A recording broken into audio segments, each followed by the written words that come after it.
Bismillahirrahmanirrahim. Assalamualaikum warahmatullahi wabarakatuh.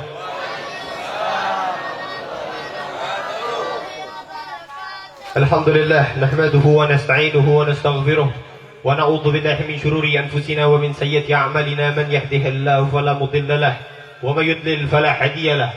Wa asyhadu an la ilaha illallah wahdahu la syarika lahu wa asyhadu anna sayyidana wa habibana wa 'azimana wa nuril qulubina Muhammadan abduhu wa rasuluh.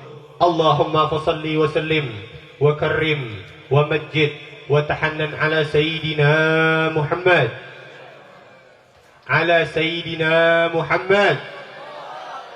wa ala alihi wa sahbihi wa sallim. Subhanaka la ilma lana illa ma 'allamtana innaka antal alimul hakim. Rabbi shrah li sadri wa yassir li amri wahlul 'uqdatam min lisani yafqahu qawli. Rabbi shrah li sadri wa yassir li amri warfa' li dhikri bihaqqi nabiyyika Muhammad sallallahu alaihi wasallam. Allahumma inni a'udzubika min ilmin la yanfa wa amalin la yurfa wa qalbin la yakhsha wa du'ain la yustajabu laha. Alhamdulillah, segala puji bagi Allah Subhanahu wa ta'ala, yang dimana Allah memberikan daripada karunia-Nya, Allah memberikan daripada cinta yang luar biasa kepada kita, yaitu duduk di tempat yang mulia bersama daripada orang-orang yang mulia. Tidak lain tidak bukan, tidak mungkin bisa berkumpul daripada umat Islam sebanyak ini dan berkumpul daripada anak cucu Nabi Muhammad SAW, kecuali di antara kalian ada salah satu di antara kalian adalah para kekasih Allah Subhanahu wa ta'ala. Maka kita bermunajat kepada Allah, mudah-mudahan berkat ada salah satu di antara kita adanya kekasih Allah, mudah-mudahan Allah ampunkan daripada segala dosa-dosa kita. Allah jadikan kita daripada hamba yang kelak nanti di akhirat berada di dalam barisan Nabi Muhammad sallallahu alaihi wasallam. Mudah-mudahan kita yang berada di dunia ini menjadi daripada orang-orang yang mencintai anak cucu Nabi Muhammad, agar kelak kita berkumpul bersama mereka dan kakeknya mereka, yaitu Rasulullah sallallahu alaihi wasallam di akhirat nanti. Amin amin ya rabbal. Salam takzim dan salam hormat saya kepada anak cucu Nabi Muhammad. Mungkin tidak bisa saya sebutkan satu persatu karena begitu ramai di dalam para habaib. Tidak lain tidak bukan kita yang dimana berkumpul kepada anak cucu Nabi Muhammad. Kita yang mampu duduk kepada anak cucu Nabi Muhammad pada malam hari ini. Ini adalah malam yang Allah menyaksikan. Daripada malam ini kita pernah duduk kepada mereka, kita pernah menatap daripada wajah mereka. Semoga kelak di akhirat nanti kita juga menjadi daripada orang-orang yang akan berkumpul bersama mereka. Al-Habib Ahmad Ibn Hasan Al-Attas, beliau adalah wali yang luar biasa, seseorang yang sangat hebat. Al-Habib Ahmad Al-Habib Ahmad pernah mengatakan apa? Kalau ada di antara kalian yang ketika kalian duduk kepada anak cucu Nabi Muhammad, kalian berteman dengan anak cucu Nabi Muhammad, hilang daripada mata kalian, kalian tidak memandang mereka dengan pandangan yang penuh dengan kemuliaan, kalian memandang mereka dengan pandangan yang biasa-biasa saja, maka engkau juga akan mendapatkan daripada kebiasaan-biasaan seperti itu. Kenapa saya bahas seperti ini? Karena banyak di zaman ini, ketika engkau melihat habaib dari luar, habaib yang pakai imamah, habaib yang pakai jubah, engkau muliakan luar biasa. Tapi kalau ada habaib yang dekat di rumahmu, habaib yang kalian lihat tidak punya ilmu dan yang lainnya, tidak engkau muliakan. Maka kata Habib Ahmad bin Hasan Al-Attas, sungguh merugi bagi orang-orang yang ketika dia dekat kepada anak cucu Nabi Muhammad, tapi dia menganggap daripada anak cucu Nabi Muhammad tersebut adalah sahabat mereka. Mereka anggap daripada anak cucu Nabi Muhammad itu adalah kawan mereka. Mereka sudah terbiasa dengan canda tawa kepada anak cucu Nabi Muhammad seperti itu. Maka orang-orang seperti ini adalah orang-orang yang dipersusah untuk mendapatkan daripada ainur rahmah, mendapatkan daripada pandangan rahmatnya Allah Subhanahu wa ta'ala. Sebagaimana Imam Ghazali mengutip daripada hadis Rasulullah, kata Imam Ghazali apa? Tanda-tanda alamah, tanda-tanda daripada seseorang yang sudah Allah tidak memandang daripada seorang hamba tersebut, apa? Ishtighaluhu bima la ya'nih. Allah akan sibukkan kalian dengan perkara yang dimana kalian tidak akan mendapatkan kemanfaatan sedikit pun. Pertanyaan saya kepada kalian semua, kamu cinta kepada habaib, sayang kepada anak cucu Nabi Muhammad, sayang karena ilmunya atau karena darahnya yang bersambung kepada Nabi Muhammad? Darah atau ilmu? Darah atau ilmu? Yakin darahnya anak cucu Nabi Muhammad? Kalau ente yakin, ente cinta kepada anak cucu Nabi Muhammad karena darahnya, maka jangan pilih-pilih sama habaib. Jangan pilih-pilih cinta sama anak cucu Nabi Muhammad, walaupun syarifah sekalipun. Jangan pilih-pilih. Mau dia pakai imamah, dia nggak pakai imamah, dia anak cucu Nabi Muhammad. Mau dia berilmu atau dia tidak berilmu, dia anak cucu Nabi Muhammad. Mau dia pernah mondok pesantren atau dia tidak pondok pesantren, dia anak cucu Nabi Muhammad. Mau dia mondoknya di Indonesia ataupun dia mondoknya di luar negeri sana, dia tetap anak cucu Nabi Muhammad. Semuanya sama. Mereka memiliki daripada darah yang bersambung kepada Rasulullah Sallallahu Alaihi Wasallam. Kita ingin menyambut bulan Ramadan. Bukankah bulan Ramadan adalah bulan kita ingin mendekatkan diri kepada Allah? Bulan untuk kita mendekatkan Nabi Muhammad. Tapi kau hinakan daripada cucu Nabi Muhammad. Engkau mengatakan engkau cinta kepada Nabi Muhammad, tapi kau hinakan daripada cucunya Nabi Muhammad. Engkau berharap syafaat Nabi Muhammad, tapi kau pandang remeh daripada anak cucu Nabi Muhammad. Bagaimana perasaan Rasulullah Sallallahu Alaihi Wasallam? Bukankah kata daripada sahabat-sahabat Nabi Muhammad, kalian yang ingin mendapatkan pandangan Nabi Muhammad, ini caranya. Pengen dapat pandangan Nabi Muhammad, Bu? Pengen nggak, Bu? Ini udah lemah semua nih, Bu. Ini kayaknya udah capek, Beb. Ya, capek. Ngantuk. Pengen dapat perhatian Nabi Muhammad? Yakin? Orang yang pengen dapat perhatian Rasulullah SAW, caranya ugrubu Muhammad bi ahli baiti. Ente pengen dapat cinta Nabi. Ente pengen dapat sayang Nabi. Caranya apa? Deketin Nabi Muhammad lewat anak cucunya Nabi Muhammad SAW. Cerita yang sangat masyhur di Tarim. Ada salah satu ulama bernama Al-Habib Abdullah Asy-Syatiri. Al-Habib Abdullah Asy-Syatiri, beliau ini adalah daripada ayahnya Al-Habib Salim Asy-Syatiri. Habib Salim ini keras, Habib Salim. Ayo, yang merokok ubah rokoknya dengan siwak. Nah, kita Habib-habib ini banyak yang merokok juga, kan begitu.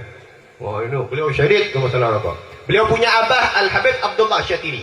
Al-Habib Abdullah Asy-Syatiri, beliau punya murid-murid yang sangat tenar. Dalam keilmuan luar biasa, diakui oleh ulama-ulama yang ada di luar-luar Yaman sana. Suatu ketika, muridnya ingin pergi keluar daripada Rubat Tarim, tempat belajarnya, nama pondoknya Rubat Tarim. Izin kepada gurunya, Al-Habib Abdullah, ya Habib, saya ingin izin Habib kepada Habib keluar daripada Rubat ini, saya pengen berangkat ke Mukalla. Ada kota namanya Mukalla, saya ingin mengajar di sana, ada seminar perkumpulan para ulama, dan saya ditokohkan di sana, saya menjadi ketua di sana. Kata Habib Abdullah, la, ente jangan keluar, kata Habib Abdullah. Isma' kalami, ente dengar omongan anak. Muridnya ini bukan habaib. Muridnya. Tapi ilmunya luar biasa. Karena berbaktinya dia kepada gurunya. Sampai udah akhir-akhir karena ilmunya tenar dan diakui oleh masyarakat. Oleh masyarakat, mulai di hatinya ada sedikit sombong dia punya hati. Ketika dia pengen pergi daripada Mukalla, izin kepada Habib Abdullah. Apa kata Habib Abdullah? Enggak. Ente nggak boleh keluar, ente tetap di sini. Tapi muridnya masih ngotot. Pergilah muridnya ke Mukalla. Apa kata Habib Abdullah? Pergi daripada murid saya, keluar daripada rubatnya saya, keluar dia daripada kotaknya saya Tarim, maka begitu pula daripada hilang dia dari Tarim, hilang pula daripada ilmunya dia yang sudah diajarkan kepada saya. Nuntut ilmu itu nggak mudah, Pak, Bu. Ada di antara kita ini, nuntut ilmu, kalau ngafal, nangis-nangis. Saya dulu pertama kali mondok, itu nangis-nangis ngafal mufradat. Nangis-nangis, kita beljulmiyah, kita nangis-nangis ngafal. Kita nggak tahu bahasa Arab. Kita nggak tahu apa-apa, nangis kita ngafal, nggak mudah. Ini dia udah mondok puluhan tahun kepada Habib Abdullah, dia sudah punya ilmu yang luar biasa, tapi karena terakhirnya tidak mendengar daripada kata Habib Abdullah, ketika dia pergi daripada Tarim, kata Habib Abdullah, pergi dia dari Tarim, pergi pula daripada ilmunya dia yang dia dapat daripada anak, kata Habib Abdullah. Ketika dia sampai di Mukalla, dia bingung pengen ngomong apa, dia lupa daripada ilmunya. Dan orangnya masih hidup sampai sekarang. Jadi apa? Jadi gelandangan sampai sekarang di Tarim. Gelandangan di kota Tarim sekarang. Dan para wali Allah yang ada di kota Tarim, mereka tahu daripada orang itu yang dimana dia dulunya adalah murid daripada Habib Abdullah Asy-Syatiri.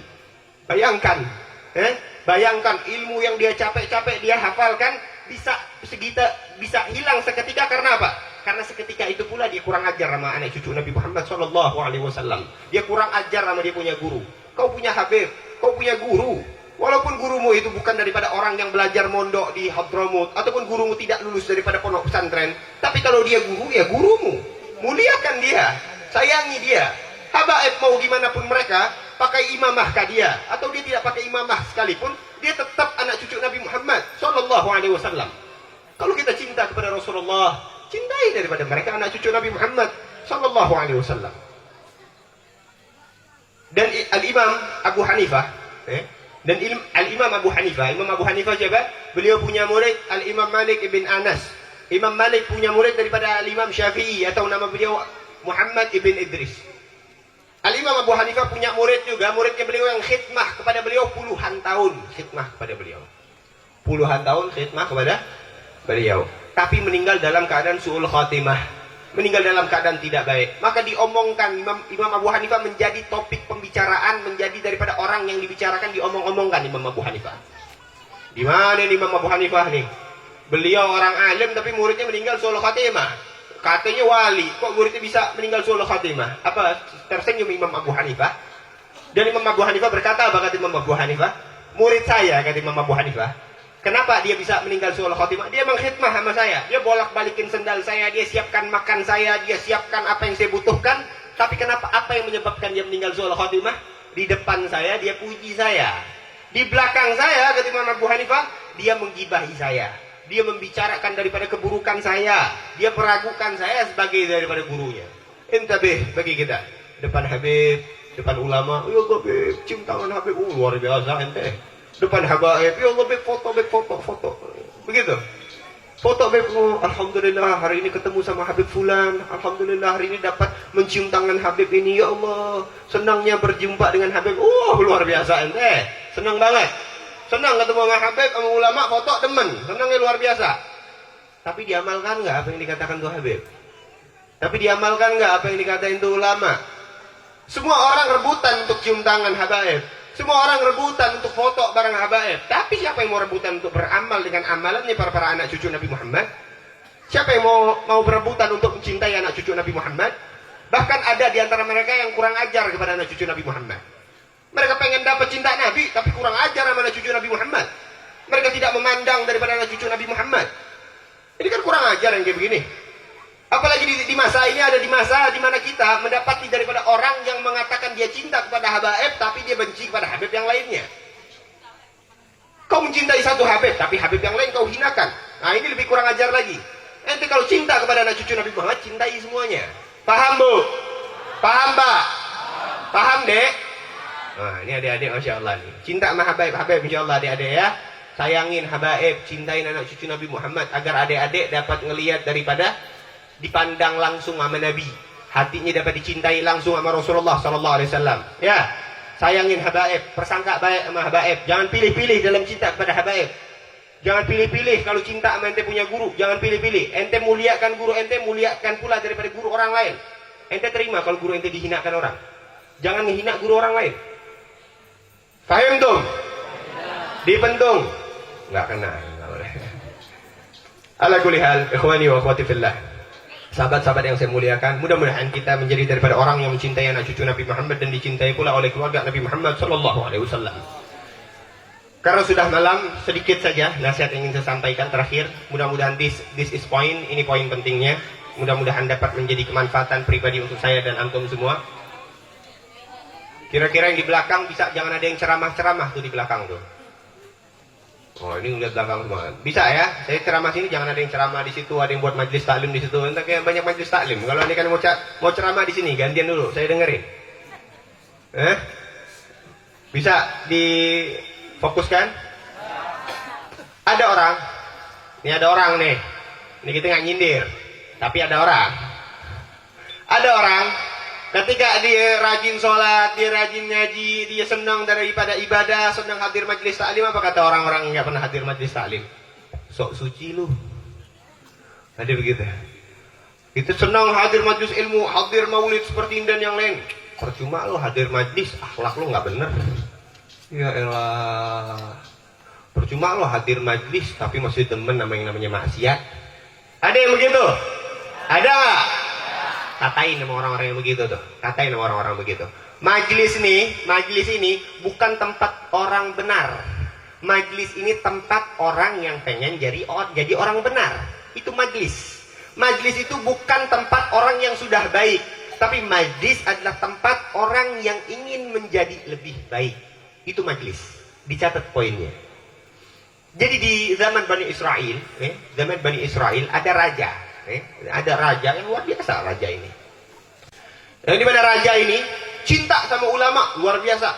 Zaman dulu nggak ada handphone, nggak bisa buka Google, nggak ada tuh. Jadi saking cinta sama ulama, ngomong sama ulama, wahai ulama, ente duduk di sini, ente pokoknya jangan sampai kemana-mana, ente tunggu depan pintu Anda 24 jam. Anda siapin tempat khusus. Saking cinta sama ulama. Jadi kalau Anda pengen konsultasi, Anda panggil, ente langsung ada.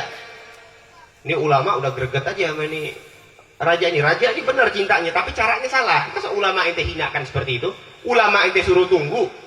Raja ente dong yang nurut sama ulama. Ini ulama yang nurut sama raja. Ini kan kurang ajar yang kayak begini. Kurang ajar tidak? Kurang ajar tidak? Kurang ajar yang kayak begini. Dia suruh ulama, disuruh orang soleh nunggu. Ketika daripada orang soleh itu menunggu tadi, apa kata orang soleh itu? Oh bentar dulu, kata orang soleh itu bilang ke rajanya. Ente cinta sama ulama benar. Ente pengen konsultasi sama ulama benar. Tapi caranya itu tidak benar, kata ulama ini. Coba begini, kata ulama ini.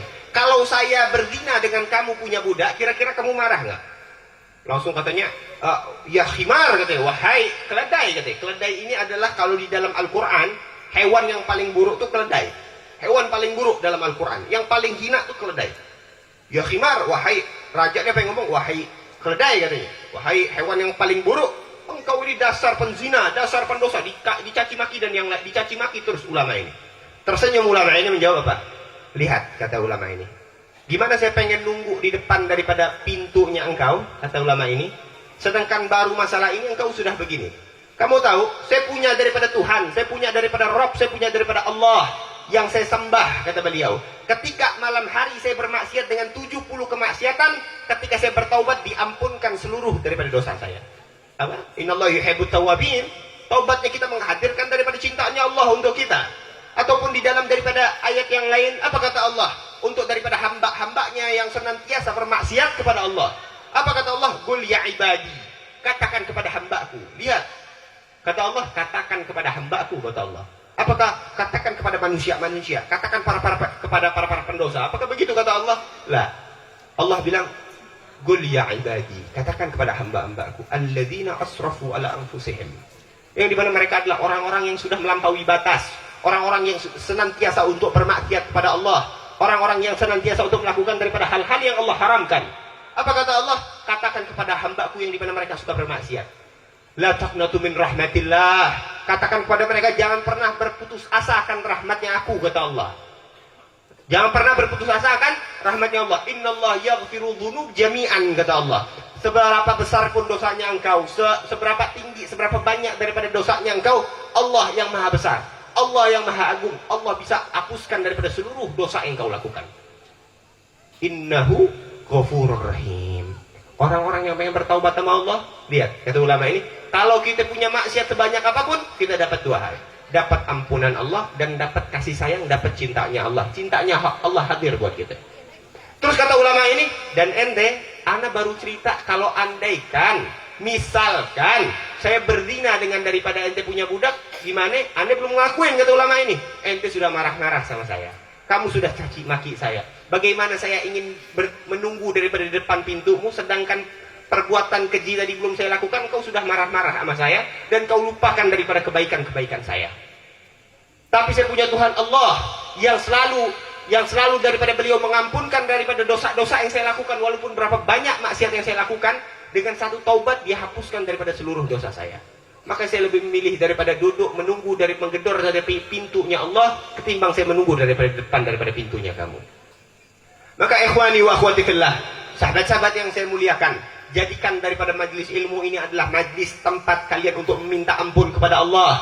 Jadikanlah daripada majlis ini adalah tempat kalian mencuri daripada rahmatnya Allah subhanahu wa ta'ala. Kalau kita hadir majlis masih suka bermaksiat, terus lantas bagaimana kalau kita tidak pernah hadir majlis? Kalau kita hadir majlis saja kadang masih suka melakukan daripada hal-hal yang tidak Allah ridhoi, terus lantas bagaimana kalau engkau tidak hadir majlis? Maka majlis adalah satu-satunya tempat untuk kita membangun cinta kepada Allah, semakin mengenal Nabi Muhammad SAW. Majlis adalah tempat agar kita semakin mengenal akhlak Rasulullah. Majlis adalah tempat agar kita mendapatkan daripada ampunan Allah. Majlis adalah tempat agar kita menggapai daripada rahmatnya Allah subhanahu wa ta'ala. Mudah-mudahan nasihat singkat ini dapat menjadi kemanfaatan khususnya buat antum semua, dan juga untuk saya pribadi khususnya. Minta maaf kalau ada kesalahan-kesalahan apapun yang saya ucap. Tidak lain tidak bukan, apa yang saya sampaikan adalah hujjah untuk saya pribadi. Kita ingin menyambut daripada bulan Ramadan. Ingat kata Rasulullah SAW, man shoma Ramadana imanan wa ihtisaban ghufira lahu ma taqaddama min dhanbihi, kata Nabi Muhammad. Man shoma ramadhana, barang siapa yang berpuasa di bulan Ramadan imanan, di dalam keadaan beriman kepada Allah, wahtisaban, hanya semata-mata menggapai daripada ridhonya Allah, cintanya Allah, hanya ingin mendapatkan daripada pahala daripada Allah Subhanahu wa taala, ghufira lahu ma taqaddama min dambih. Allah akan ampunkan daripada segala dosanya dia yang telah lampau. Bahkan di dalam riwayat hadis yang lain dikatakan dia seakan-akan seperti daripada bayi yang baru lahir. Wah, ini udah umur 60 tahun kayak baru lahir kemarin kira-kira. Lucu gimana tuh? Kayak baru lahir. Oh, ini umur udah jenggot, udah putih-putihan, baru lahir, ada dosa. Masya Allah ya. Mudah-mudahan kita dapat menjadi orang yang ketika masuk dalam Ramadan berbahagia dan senang hanya semata-mata ingin menggapai daripada ridhonya Allah.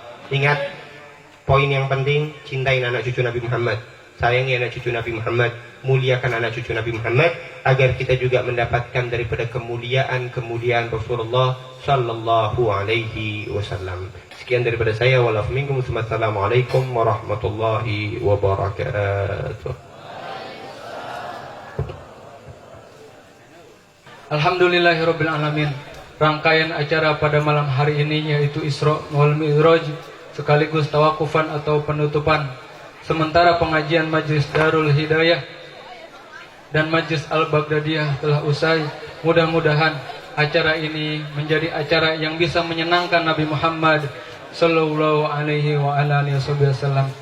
Saya pribadi memohon maaf apabila banyak kata-kata yang kurang rapih, yang kurang berkenan, mudah-mudahan dimaafkan. Saya juga mewakili daripada Majelis Darul Hidayah dan Majelis Al-Baghdadiyah selamat menyambut bulan suci Ramadan 1444 Hijriah. Mudah-mudahan amalan-amalan kita di bulan Ramadan diterima oleh Allah Subhanahu wa taala. Amin. Amin ya Allah ya rabbal alamin. Pengsim abdi sakitu hampura jeung atur nuhun. Assalamualaikum warahmatullahi wabarakatuh.